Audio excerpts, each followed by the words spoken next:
Welcome back to Chini YouTube channel. Thank you so much ಯಾರ್ಯಾರೆಲ್ಲ ನನಗೆ wish ಮಾಡಿದ್ದೀರಾ. Thank you so much, it means a lot. And 7:30ಗೆ IPL match start ಆಗ್ತಿದೆ.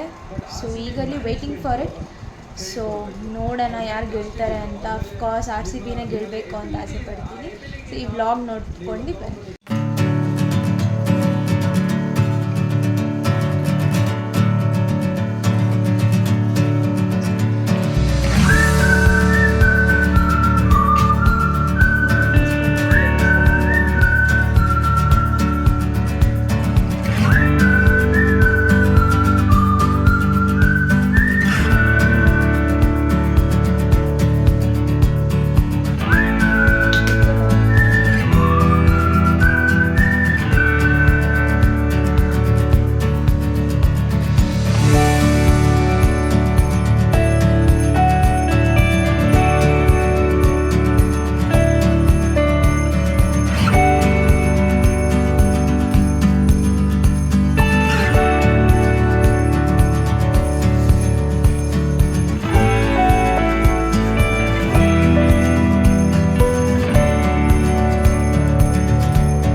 I think ಅವರ ಮಂತ್ರ ಅಂತ ನೋಡಿದಾಗ ಇಷ್ಟು ಲಾಂಗ್ ಟರ್ಮ್ ಅಲ್ಲಿ ಆ ಲೆವೆಲ್ಸ್ ಅಲ್ಲಿ ಸರ್ವ್ ಮಾಡೋದು